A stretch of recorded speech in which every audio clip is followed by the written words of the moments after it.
Alright, anti tuba tuguse. This is good talent. Erinnya lyange nze Sonko Muhammad.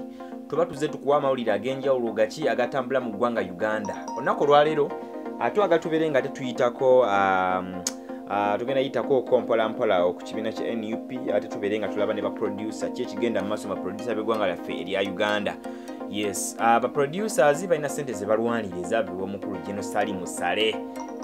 Balumiriza sentebe waabwe oba abakulira mu kibiina kyabwe ekyabagatta nga ba producers okuba nti waliwo akasente munnange ke batalaba akagamba nti kabulankanyizibwa. Yes, ate tunaba tugenze ku kibiina kya NUP okwongera okulambulula bamaze okubeera nga ate balonda deputy spokesperson wa NUP era nga wayiswa mu fumbiro omukulu ono yabadde nga amaze okubeera nga afuna ekifo kino mu bitundu bya Dubai eyo.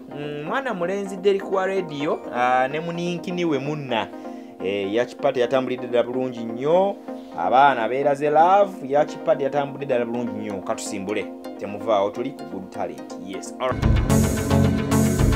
alright, katugende mu maaso.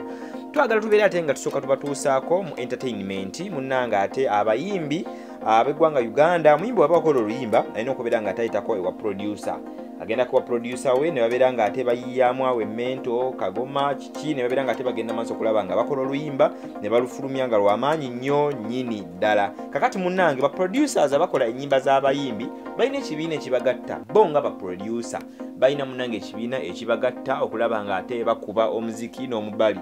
Kinajjukirwa nti mu ggwanga Uganda wano gavumenti yaffe eyagala nnyo abantu abali mu bibiina eby'obwegassi era egamba nti wano oyinza okubeera ng'eyita okulaba nga ebayambako okulaba nga ate bajja mu bwavu babeere nga beekulaakulanya. Tuli mu lockdown, amabaala gaggalwa. Abayimbi bana basinga obungi sente bazijjanga mu bibaala nakola bivulu. Tebakyakiriza abantu kubeera nga bakuŋŋaana olw'ekirwadde ekya COVID-19 ekyagenda maaso n'okulaba nga kyerinsa nkuli wano mu ggwanga Uganda. Kati ba producer bano munnange abakulira oba bakulemberamu producer Linux.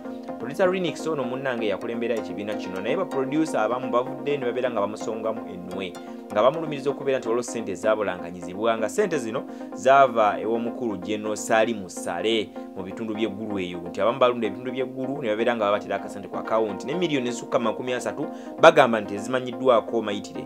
Tula producer Yani Pro n'essiimu Moscan kyekimu n'abalala nga bali bakambuwadde bubi nnyo munnange bageza kulaba nga balumiriza producer no bagamba nti n'ekisanja kinini kyabakulembereramu kyaggwako dda. Constitution eraga emyaka 2 gyokka naye mbubo bali mu myaka 5 obukulembeze tebukyuka oba producers munnange bavuddemu ne babeera nga bavaamu eddoboozi basinzidde mu bitundu by'e Makindye nga balumiriza producer no okulaba mbu akasente kabulankanyizibwa mbwe katuuka yabeera nga agenda mu bondi emmotoka n'agula emmotoka ya Alphard. Okwogerako ne producer Linux bino byabyegaana era atandikire ku kyemmotoka nnyine ya Alphard n'agamba mukebere ku mitimbagano gyange especially Facebook mulabe emmotoka ya Alphard eno we nagigula gwali mwaka ki nagigula emyaka 2 emabega ate sente zibakaanira teziweza bbanga lino lya myaka 2 okuva lwe nagula emmotoka eno n'olw'ensonga eyo tewali sente nazimu zabeera nga zabula. So munange bya producer bwe bityo bwe bitambula.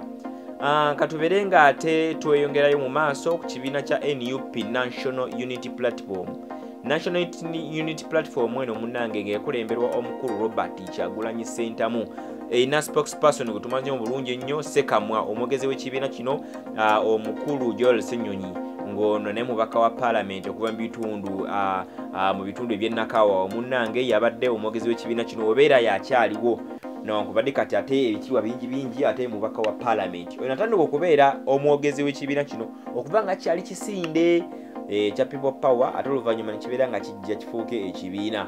Naye njagala okutegeeza munywanyi nti ekibiina kino kigenze maaso n'okulaba nga kironda omu ku ba foot soldiers baakyo omukulu Wayiswa Mufumbiro.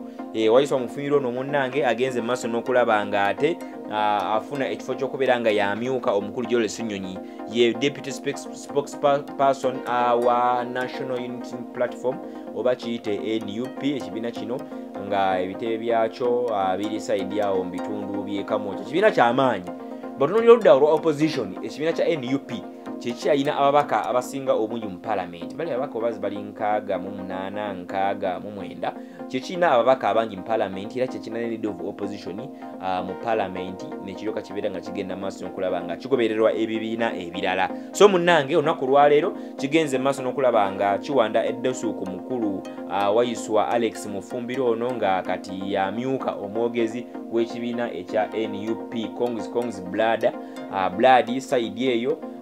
So bwebe n'ebyo nabyo bwe biri ku luuyi olwo. Tweyongerayo mu maaso waliwo pate yategekeddwa bitundu bya Dubai. Abaana abategesa akabaga kano nga kakobeera nga munange banyumirwa boat cruise ono mu Uganda yaliwooko naye waliwo yaliwo etagenda kubeera nga esanguka mitwe gy'abantu byafaayo abantu bangi webafiira ku boat cruise nate n'abamu ne basimatuka agamba ng'omuyimbi omuyimbi Irene Namubiru yasimatuka n'abamu ku bakungu abalala. Naye waliwo boat cruise yabadde genda maaso mu bitundu bya Dubai ng'era omwana muwala munna ne muninkini we Derek wa radio munnange be bagiwomyemu omutwe. Derek wa radio ono bana batondinga ddala bulungi nnyo ku kitimba ku mutimbagano ku Facebook we bali TikTok bamaanyi nnyo nnyini ddala ate nga ne ku YouTube nayo tojja kubeera nga obabulayo Instagram Twitter ne walala wonna. Naye munywanyi abaana bano mbalenge gye bakwasaganyamu ekintu kyabwe batambuza ekintu naye munnange babadde nga bagenda basonkola bakateeka akapate kano. Ennyambala yaabwe kapate kano yabadde yabyeru byokka white kwambala ebyeru abaana beesaze ebyeru mata gye beesaze ku pate no munywanyi nebeera ate nga pate egenda ddala maaso nyina okulaba nga enyuma banyumiddwa pate nga bebaseeya ku lubalama lw'ennyanja n'okulaba nga ate beeyongerayo. So pate nayo yatambudde bulungi nnyo nnyini ddala. Naye nkusaba ekintu kimu subscribinga wano ku Good Talent tutagenda bbanga katusimbudde njagala obbakakasa nti kati tusimbudde buli kagwalo ke tugenda obeera ate nga tukuwa munywanyi musule bulungi.